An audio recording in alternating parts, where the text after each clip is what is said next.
I have a question for you. And I want you to get ready for this because we're going to give you some things to think about, which are very, very important. Something that I find I don't really get a lot on social media because, frankly, I find a lot of it boring, which is today's subject. What is it that is boring? I know that's a great question, and of course, if you are keeping score at home, and if you're just kind of typing away, that's your cue to say, well, this is boring, and you're boring, and this event is boring, because I've done this thing too before. I know how trolling works, but you're not even close to being good at it. In any event, you do know you must like this video. You do know this, right? You do know this. You have to like it, subscribe. You know all that, don't you? Doesn't that just? I hate saying it because I watch videos. I'm thinking I don't even know what this is. Today we're going to look at Danish cheese merchants. Please like this video. I don't even know who you are. Okay, I like it. Tell me about the cheese. I saw something on Dutch cheese. Fantastic. And of course, I do the ones in the words of the Swedish one here, in the words of the cheese, in the Adam and the Gouda. Huda. Was it Gouda? I called it Gouda. They called it Huda. I love this. Don't you? I was mesmerized by this. Mesmerized. And now let's talk to Fjörnikurtin. There's a name with like 4 consonants and a diacritical mark on it. You don't even know what this is. It's not an umlaut. It's not a, what is that? Or that Swedish, that svensk, that thing, with the fi or the fee with the, what is this? His name is Fjörnde. So I've got the African clicking noise in. I love this. We go down to the ones to get the one in the words of the cheese in the words. And to make my word is to put it in the salt bath. To then make this one of the words. I am mesmerized. Mesmerized. I've always been like that. It's not boring at all. I'm thinking, yeah. And what I do? It's got 2 million views. Must be good, right? Right? But what is boring? I'm never going to go through. I saw some stuff the other day that is so boring. And I'm saying, and I use the word boring. I insulted a friend of mine. I said, well, we were talking about something, and my friend was putting together this media package. I said, well, he's boring. How dare you? Do you know who he is? I said, yes, he's boring. So what do I mean by boring? What does it mean? What do I mean by that? Well, let me explain. Here's something for you. What is boring? First definition of boring is you don't know what's there. Let me give you an example. I have this as a gift. It's a very nice little thing. I like this. It's one of these little, I don't know, these Buddhist, they're not Buddhist. These prayer kind of things. They're kind of cool, cute, cool. You put one on and oh, it's nice. And when you first put it, you think, hey. And maybe you can work 2 or 3 to put a strap. It's kind of, whatever it is. Okay. And you put it on. And at first you kind of notice it, you hear it, whatever. And then you don't know it. You don't notice it anymore. It's gone. It's like putting on socks. In the words. You put socks on. And you feel them at first. Then you don't. Why is that? Because the socks are boring. Boring is good. Boring is good. Why is boring good? Your brain is like radar, looking for something, looking for enemy. Always on the lookout. Screeching tires, babies crying, smell, burning, something's up, alarm. Always ready to go. Right? This is what you are. You're on alert. You're on alert. In the words, you're on alert. And as soon as things get kind of usual,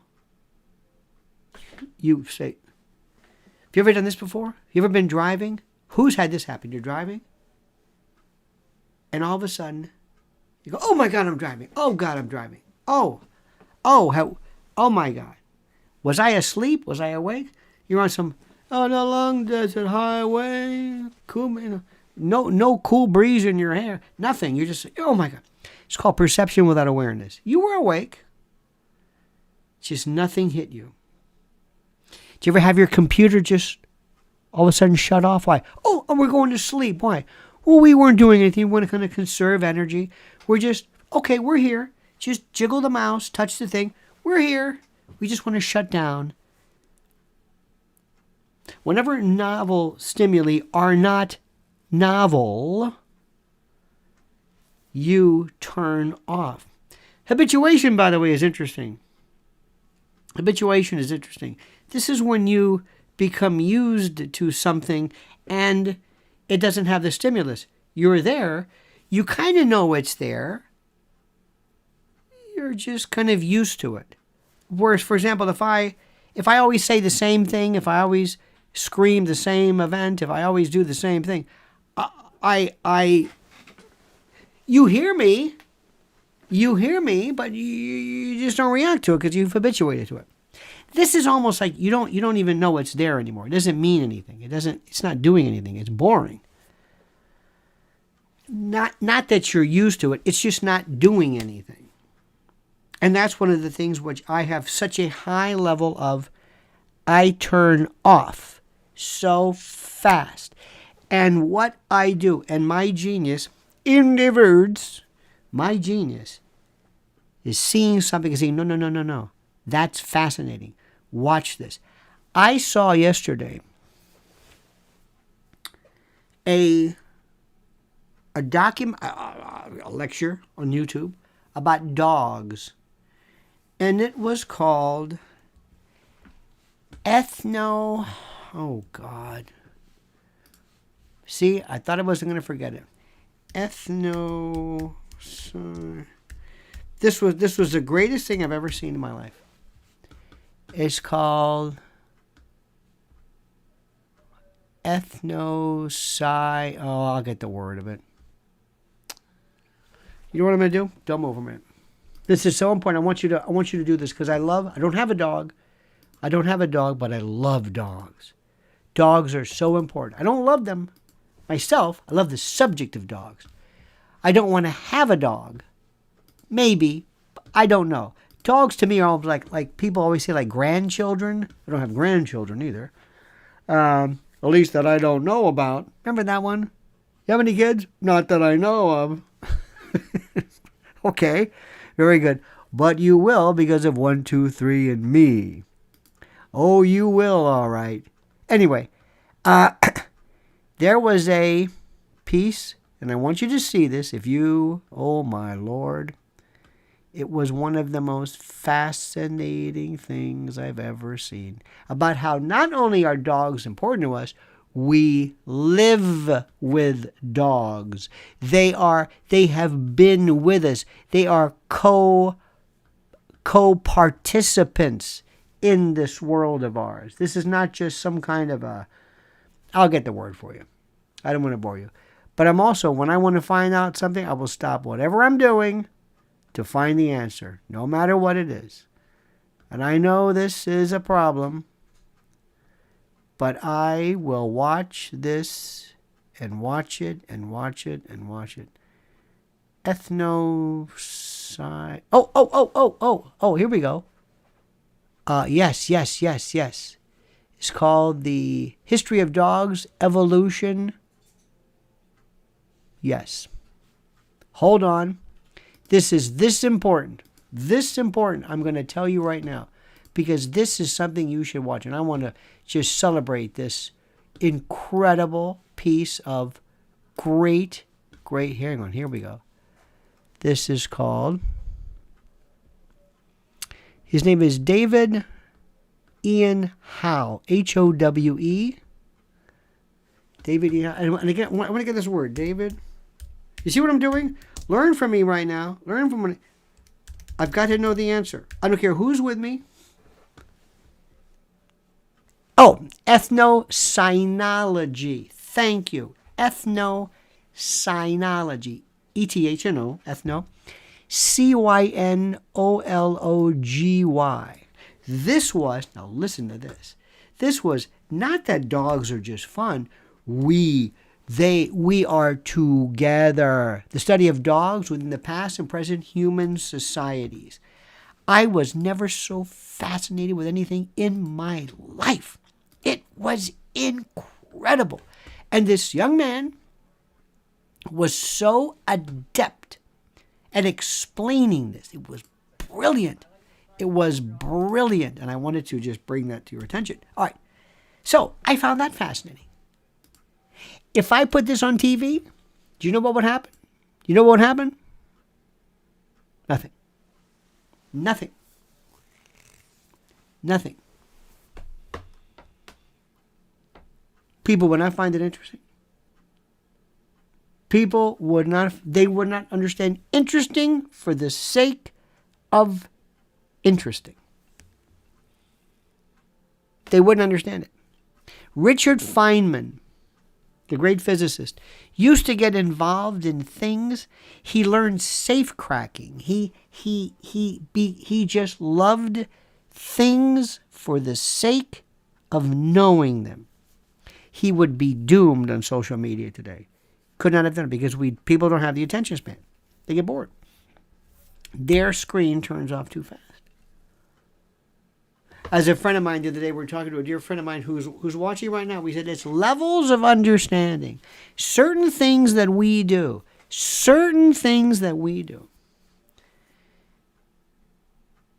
I always find that what I think is interesting is more interesting than what most people think are interesting. Let me give you an example very quickly.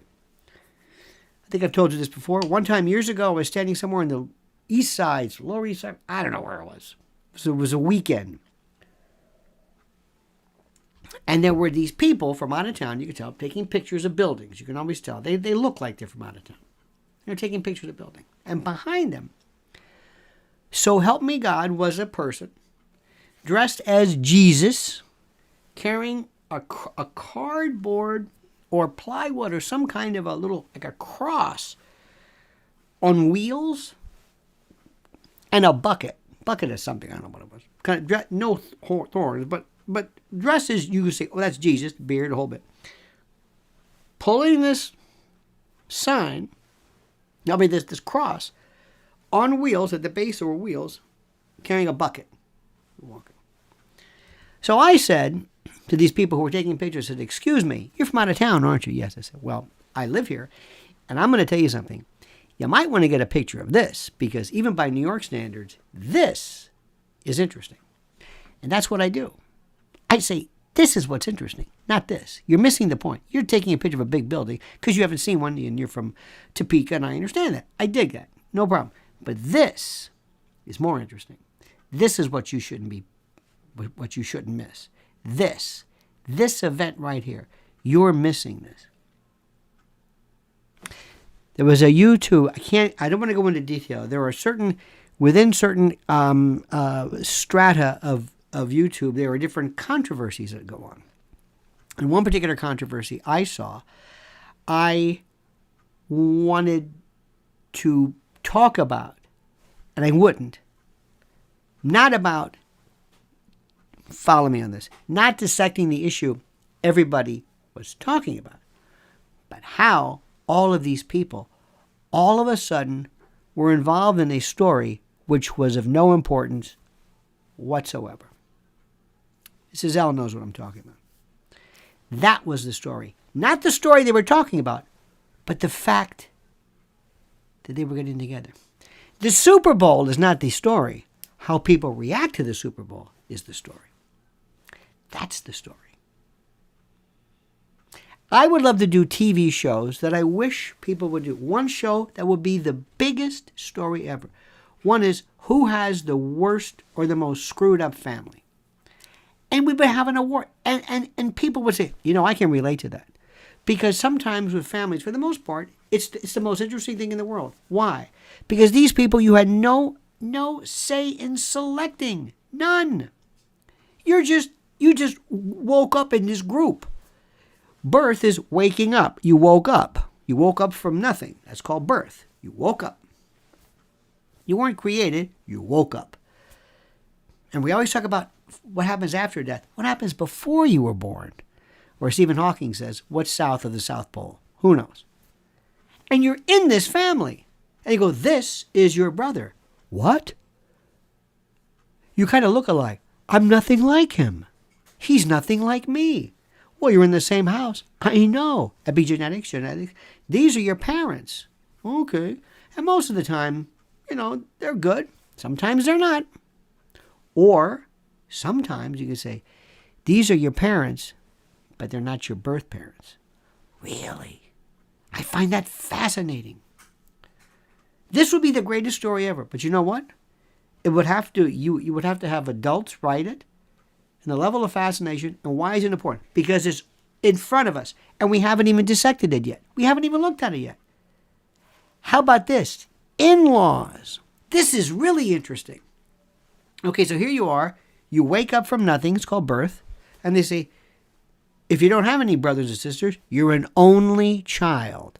Isn't that something? Doesn't that sound good? Only. I'm the only child. Not in the world, but in this family. Well, in this immediate family, I'm the only child. And if you're adopted and an only child, you're really unique. The only child, ratified.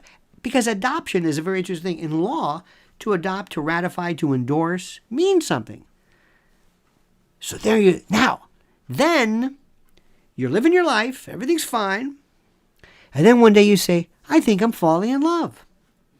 I am falling in love. I want to marry this person. Get ready.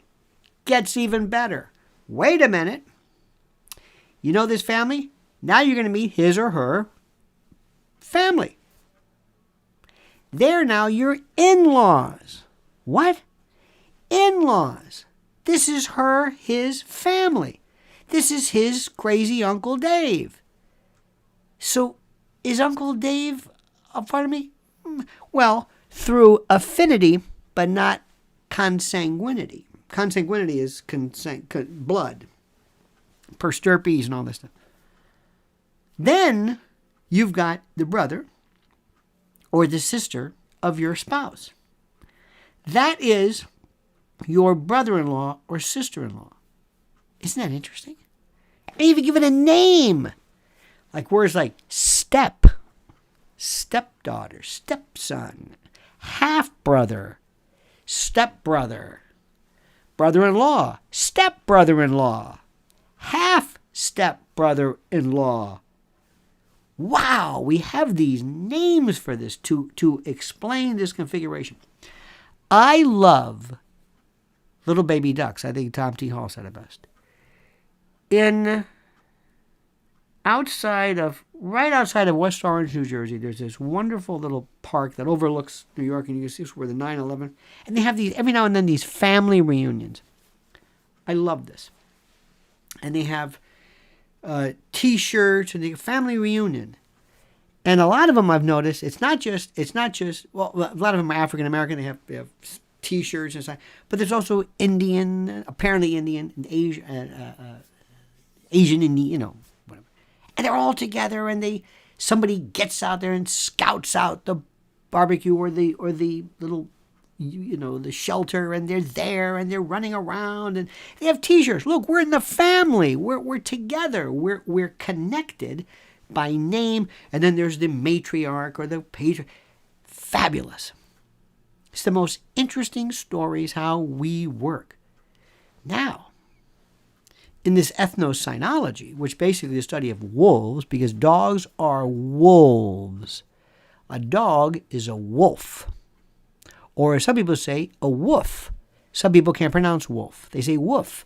They can't say sphere. They say spear. They can't say pamphlet. They say pamphlet. They can't say mastectomy, Tucker. They say mastectomy. Certain words you just can't, they just don't. I had a friend who never could say Czechoslovakia. for all the money in the world, after all of the practice, anyway, that would be the most incredible story in the world. Why? Because you can relate to it. But it wouldn't. It wouldn't be popular. Why? Because you have to have the attention span beyond that of a gnat. I want you to think about it. I want you to wait for 1 second. I want you to wait, because I'm going to talk about something which may or may not apply to you. And if it hasn't applied to you, it will at some point in the immediate future. It will apply to you. But first, I want to talk about two very important sponsors of ours. And we love them, and we want you to know about them. It's very important. One of them is, of course, our dear friends at Z-Stack. Now, right now, as you know, there is it's very critical. Oops. Right now, there is why is this not working? This is the strangest thing. Now, for some reason, my keyboard is not speaking. Isn't life like that? Isn't that interesting? It's not speaking to me. Here we go. See, life's like that. We're always trying to figure out, why is he not understanding me? Because you're not coding correctly. Oh, there we go. Z-Stack. I was talking to a good friend of mine the other day about vitamins, as we say, vitamins. It was a wonderful piece of the day, a wonderful video, vitamin D. He's from the UK. Vitamin D. Oh, I just did 2 videos this morning, one explaining politics vis-a-vis the immune system. Oh, it's a beaut. And vitamin D are one of those things, D3, D2, D3. Mushrooms and yeast, D2. Animal fat, D3.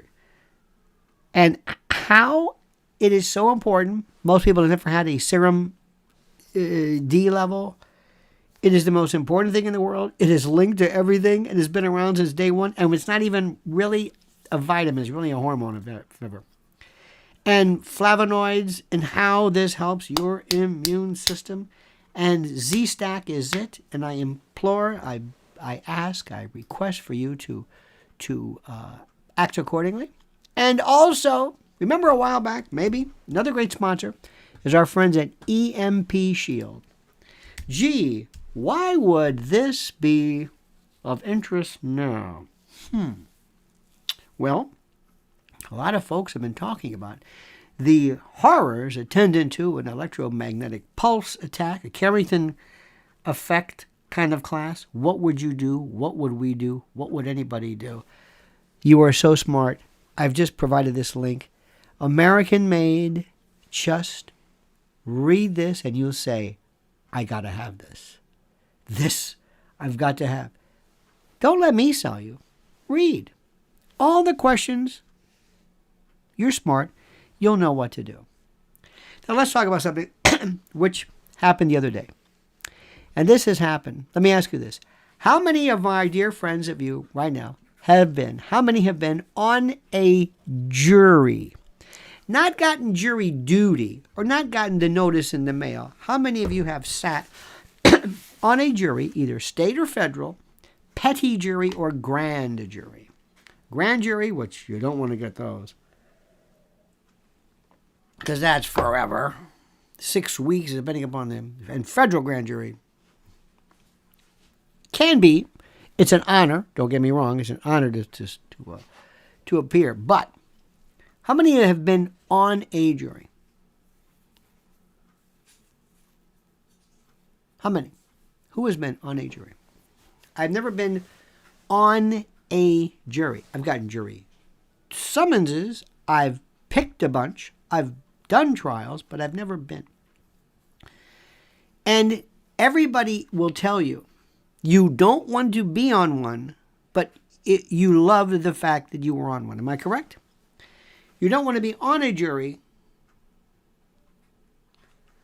but you appreciate this whole thing. It is the most important thing ever. Ever. And to this day, I respect them. I believe them.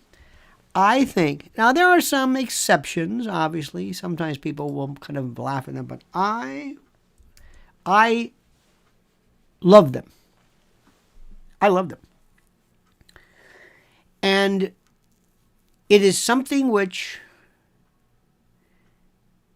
is one of those things where again, if I had to explain to somebody from another planet, I'm saying this, the jury is the trier of fact.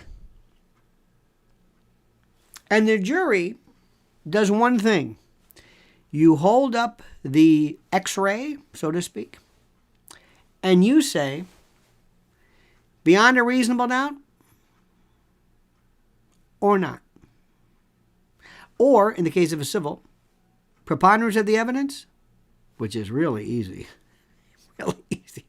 or not. Though, juries don't know this. They will say, I don't care how easy this is. I don't want to. They are the best. They are the best. So the other day, a friend of mine calls him and says, listen, I got this jury summons. Okay. How do I get out of jury duty? How do you get out of it? Not get called. What do you mean? You don't get called. And you're out of it. No, but I don't want to go down there. Can I call somebody up? Not here. Some jurisdictions maybe. Not here. You got to go. I remember one time in New York, there was this new rule that says everybody goes to jury duty. And it was in one, when I went, Rudy Giuliani was picked. Henry Kissinger, Robert De Niro. It was a who's who. And then all the stars had their agents say, well, you got to go on jury duty. So they wanted to go on jury duty. And every New York Post said, today on this jury, it was Harvey Keitel and, Myron Flora. And, like these weird combinations. And it was good. I like that because that's the way it is. You want people to. And they always ask the question, well, what do I do to get off? Do I say, well, I just think we should, execute everybody or, put them all in jail. And say, what if you get a civil case? What if you get a landlord? I think Rudy Giuliani had a civil case involving if I recall correctly, an apartment where the water was too hot or the temperature was too hot, somebody was scalded. There's no jail. It's a civil case. And you may not even get the chance to even ask that. They bring you in and say, okay, thank you very much. Depending upon where you are. Okay, welcome, jury. Okay, the following. I'm going to call your numbers. If I call your number, please go in this room over there. Call your number. When you call your number, okay. And they always have these people, these lifeless clerks who've been there like for 50 years. Okay, here we go. 5, 22, 50, what? 24, 7. And for some reason, whenever there's any kind of PA system in New York, whether it's the subways or whatever, it is the worst. 5, 15, 48, 12, and they sit there. And when I was there was a fellow, because you're bored, you bring all your books or whatever. There was this guy sitting there, with a smile on his face, just staring. And he didn't have anything to read. He just sat there for hours. And I kind of liked it. I sat in and I go to lunch. You go to lunch for 2 hours, come back. You normally hit like 2 days and they say, all right, you're excused. And you get your paper and you take a picture of it so you don't have to serve for 6 years and that kind of stuff. Gotta tell you the best story ever. Listen to this. Jury room. All of a sudden, this Chinese family showed up. I mean, I can't tell numbers of people. If it was 25 or 50, but it was a slew. With this old man in the middle, and they're like surrounding him, like white blood cells surrounding this. And they're protecting this man. The patriarch, apparently. And they walked up. I don't think anybody spoke English. I think one did, maybe sort of the younger kind of grand. And the jury woman said, why are you here? And they say, we want to support him. It says support him. Let me see this. He got a jury summons. That means he was registered to vote or drove or whatever. I don't know. Didn't speak any English. The patriarch, the grandfather. He said, what do you mean support him? They thought he was in trouble. They thought it was like it was a criminal charge. They had no idea. So they all came in to support him. And it was like, and the woman said, ladies and gentlemen, you're probably wondering what these people are, but isn't this great? They all came to support him. How about a big, get out. They excused him, forget it, Might have been the oldest trick in the book. He might have walked outside and high-fived them. But I love the fact that they didn't know. But they showed up. And we don't ever know. I say, what about the people who don't show up? I never signed my questionnaire. I didn't get the mail. Really? Whatever happens to them? We don't know. We don't know. But you never get the chance to say, yes, excuse me. Yes, excuse me. Just want to let you know, I believe in incarcerating everybody for everything. Thank you very much. Have a seat. Doesn't that get me out? No. Then if they call you, you're the venire. The venire men, V-E-N-I-R-E, venire. I think it means to come or whatever.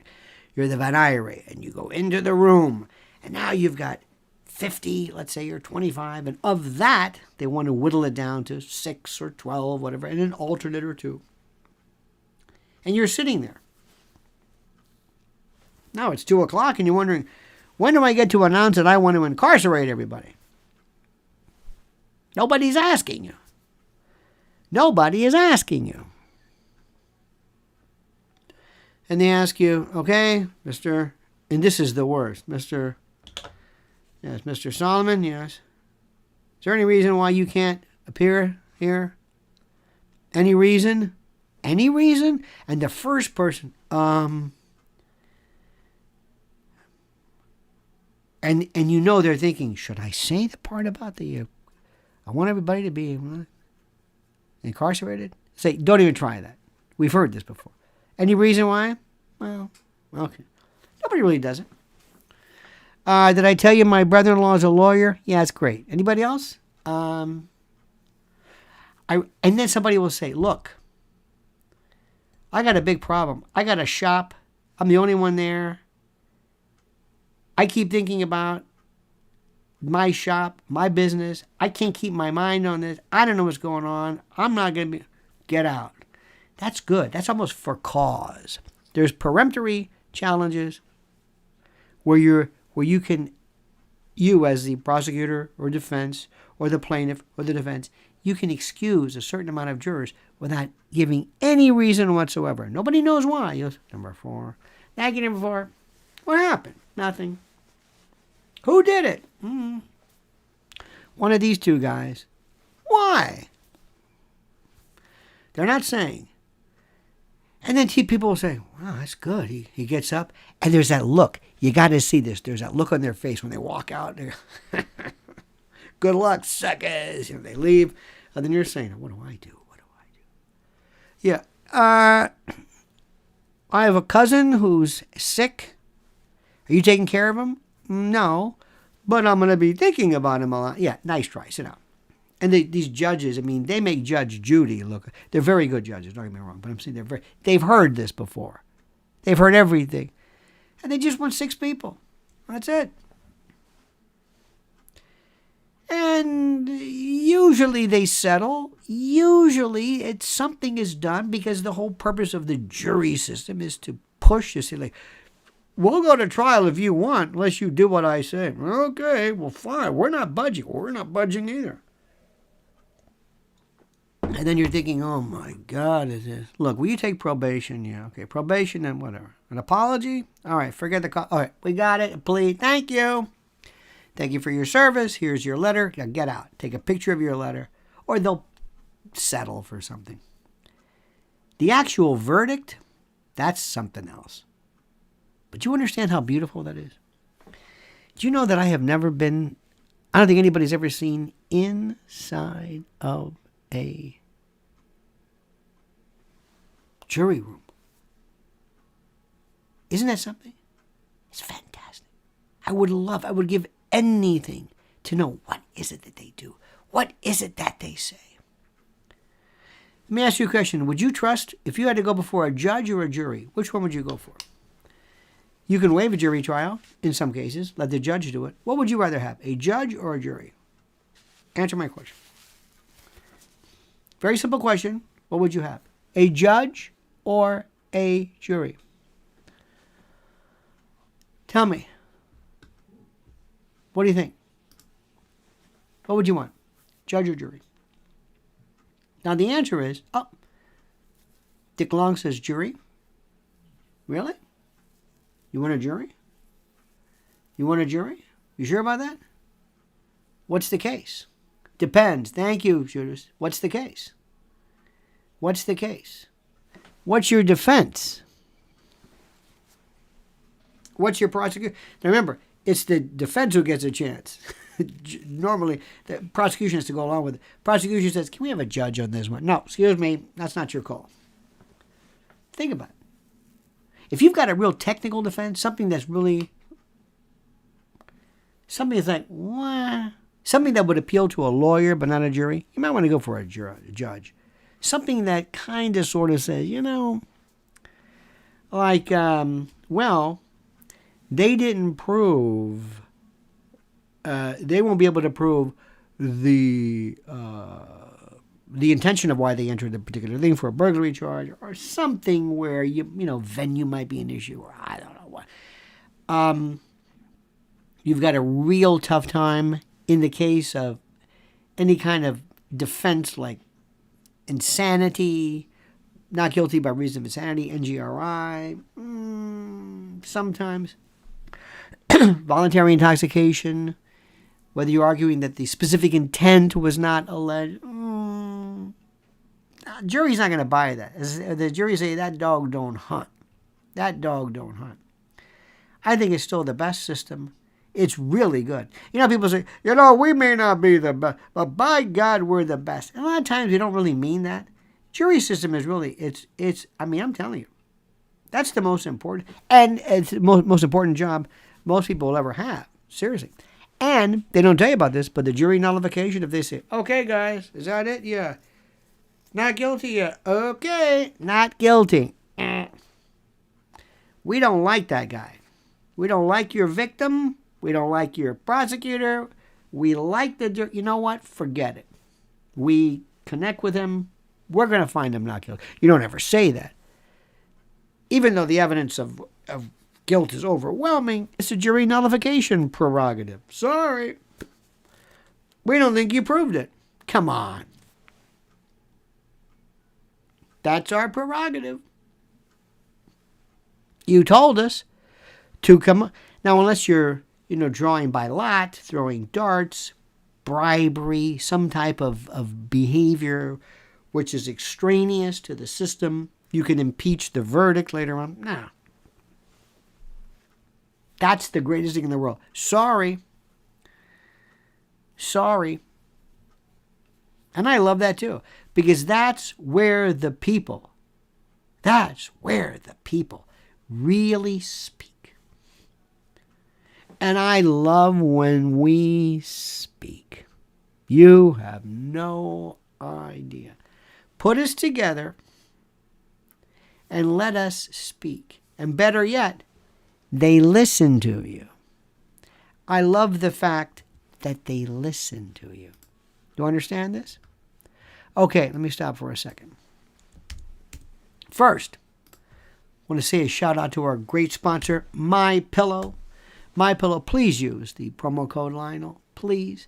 Don't use anybody else's promo code. Don't use anybody else's. You're going to hear this on other shows and other things. Do not use them.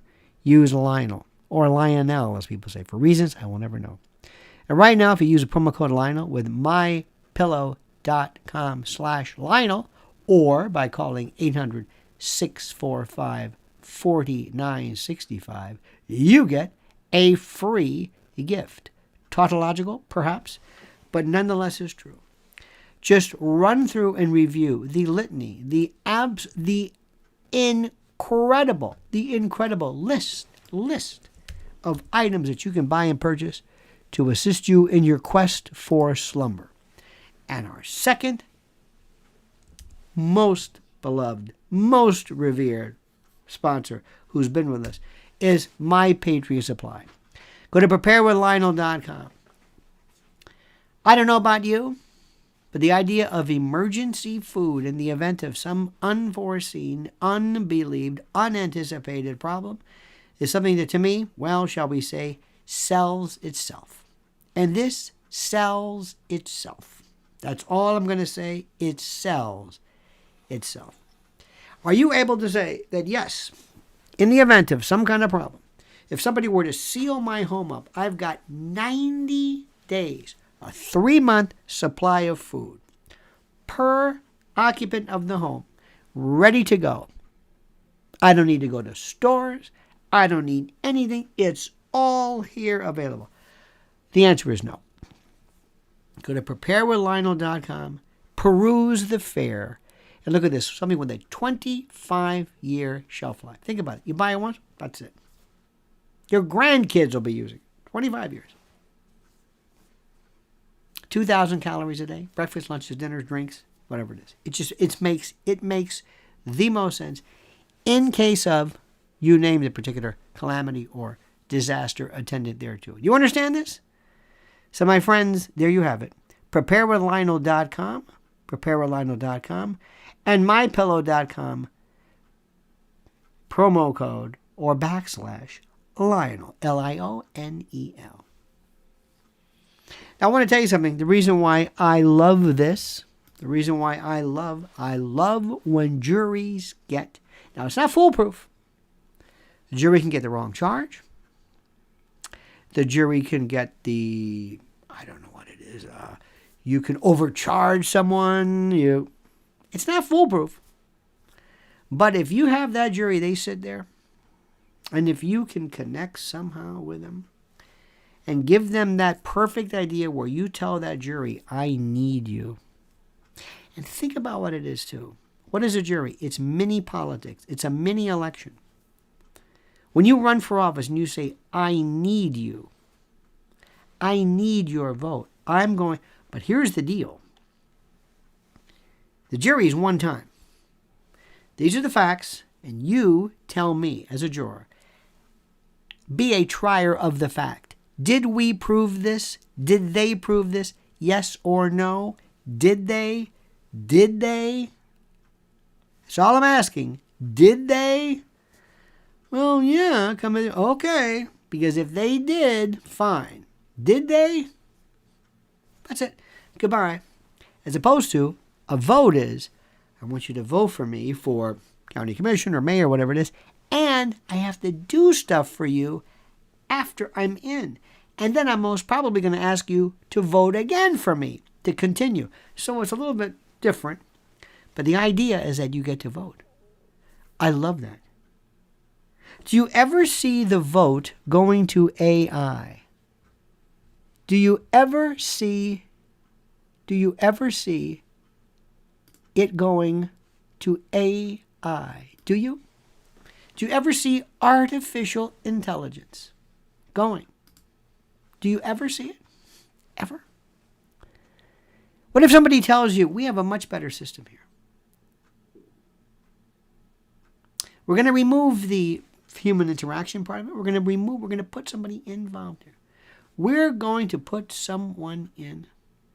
And something which is far better. Chat GPT. Perhaps some artificial intelligence modality. Something which is far better. Would you want that? Would you ever want there to be an AI elector or, not an elector, an elected official? Somebody who says, this thing here, this artificial intelligence, this entity, knows the name of everyone in the division, knows every fact that is pertinent, knows every budget. This thing cannot be bribed, theoretically, cannot be affected by any kind, does not care about you or your race or your... income or level of education. It just,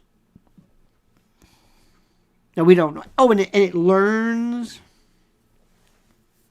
And it will sit there and you say, today, we're going to start with this.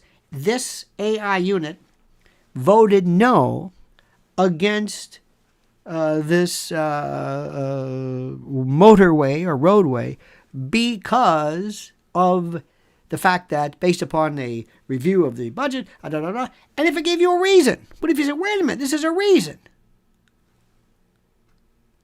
you might say, you know what? I like that. Tell me, would you want an AI program?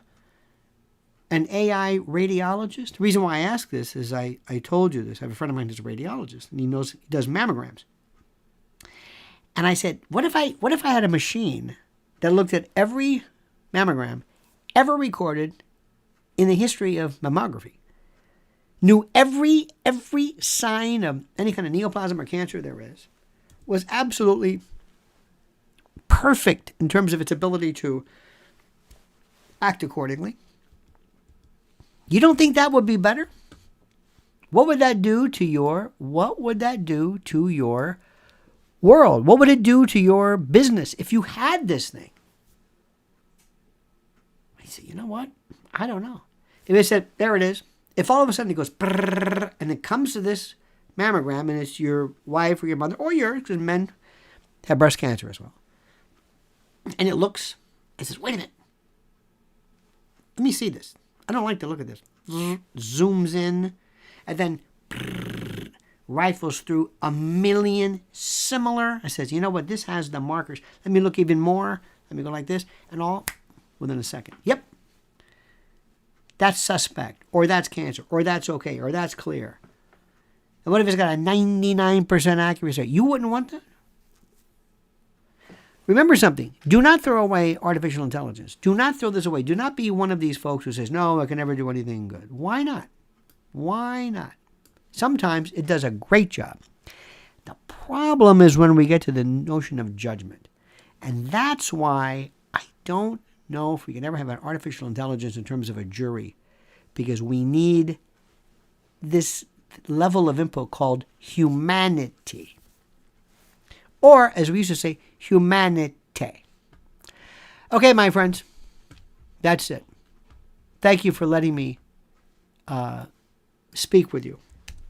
If you are so inclined, if you want to hear the down, the dirty, the scabrous, the concupiscent, I invite you, beseech and importune you to follow my private channel, and there is the link accordingly. This is if you are an adult. This is if you love the brutal and honest and lovely and gorgeous truth. You understand this? Next, I ask you, if you want to follow me on Twitter, which I think is a good idea, please. That is it right there.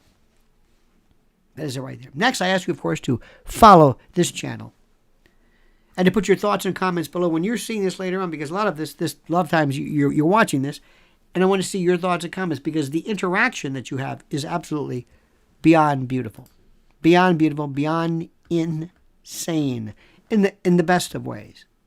Also, today at noon Eastern Time, my newsletter will, I hope you get the newsletter. It is a beaut. It is an homage, a pastiche, a myriad, a mosaic of lucidity, the likes of which you just can't see anyplace else, and for good reason. In addition, many of you have said, hey, where do I get that mug? How do I get this mug, this huge mug? Well, that's very simple. That, of course, is the Lionel merch store, and it's right there. And it's a beaut. Official. Always put official, because it is the official. In addition, I want you to listen to me carefully. I want you to follow Mrs. L on Twitter, giving you all this stuff, because what she is doing is, without a doubt, so important and so critically necessary for you. You got it? And let me see. Oh, one more. Mrs. L's newsletter, which is a must in DC. This is the truth. A must in DC. Where is it? Hang on a second. There we go. That's it. All right, my dear friends, let me take this opportunity to thank you. Thank you for tuning in. Thank you for being a part of this. Thank you also if you are watching this later on, if you're not watching this as it is occurring live, I thank you as well. Thank you for your input. Thank you for your focus. Thank you for your appearance. And thank you, of course, not for being who you are, but what you appear to be. Until tomorrow, same bad time, same bad channel. I remind you with this particular valedictory, this song, this thought. The monkey's dead. The show's over. Sue ya. Ta-ta.